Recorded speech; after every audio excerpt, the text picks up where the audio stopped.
Prajin and சாண்ட்ராவுக்கு big pass குடுத்த surprise. இத விட ஒரு பெரிய கிஃப்ட் பிரஜின் அண்ட் சாண்ட்ராவுக்கு வேற எதுவுமே இந்த பிக் பாஸ் வீட்ல இருக்காது. அது என்ன கிஃப்ட் அப்படின்றத வீடியோவாவே அட்டாச் பண்ணியிருக்கேன். பார்த்துட்டு வந்துருங்க. நீங்க கேட்டது உங்க முன்னாடி இருக்கு. வாவ்!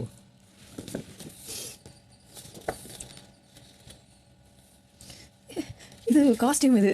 பேல கிளாஸா? ஆமா. இல்ல டான்ஸ் பண்ண காஸ்டியூம்.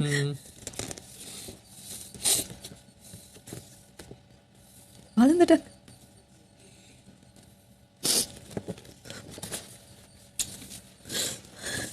அழகா இருக்கு.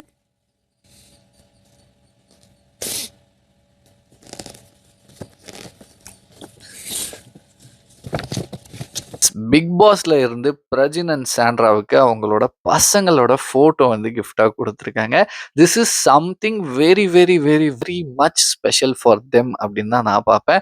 பிகாஸ் இது வந்து ஒரு சில பேரால ரிலேட் பண்ண முடியும். நான் சொல்றது வந்து பேரண்ட்ஸ்க்கு தன்னோட பசங்கள பிரிஞ்சிருக்கிறது எவ்வளோ பெரிய கஷ்டம் அப்படின்ட்டு ஃபீல் பண்ணவங்களுக்கு நல்லாவே தெரியும். அதே சமயத்துல பசங்களுக்கு, குழந்தைங்களுக்கு தன்னோட பேரண்ட்ஸ பிரிஞ்சிருக்கிறது எவ்வளோ பெரிய கஷ்டம் அப்படின்றதுமே ஃபீல் பண்ணியிருக்கிறவங்களுக்கு நல்லாவே புரியும். இந்த ஒரு விஷயம், இந்த ஒரு ஃபோட்டோஸ் வந்து பிரஜன் அண்ட் சாண்ட்ரா 2 பேருக்கும் ரொம்பவே ஒரு எமோஷனல் சப்போர்ட்டா, ஒரு பெரிய ப்ரீஷியஸான ஒரு கிஃப்ட்டா இந்த ஒரு பிக் பாஸ் வீட்டுக்குள்ள அவங்களுக்கு இருக்கும். அண்ட் நான் இவங்க 2 பேருக்கும் சொம்பலாம் அடிக்கல. இவங்க வந்து விளையாடுனது தப்புனா தப்பு தான்.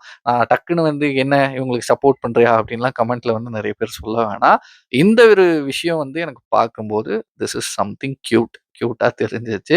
இவங்களோட லவ்வ பார்க்கும்போது, பிரஜின் அவர்கள் வந்து ரொம்ப தப்பா வார்த்தை விட்டாரு போன வாரம். அண்ட் சாண்ட்ரா அவர்களுமே வந்து விக்ரம் கிட்ட நடந்துக்கின விதமும் சரியில்ல. அண்ட் இன்னும் ஒரு சில விஷயங்கள்லாம் அவங்க பண்ணதும் சரியில்ல. அதெல்லாம் அக்செப்ட் பண்ணிக்கிறேன். But something about their love அப்படின்னு பார்க்கும்போது, அது என் கண்ணுக்கு கியூட்டா தெரியுது அப்படின்ற மாரி நான் இந்த வீடியோ மூலியமா சொல்ல வரேன். நீங்க என்ன நினைக்கிறீங்களோ மறக்காம என் கூட ஷேர் பண்ணிக்கோங்க. பாய்.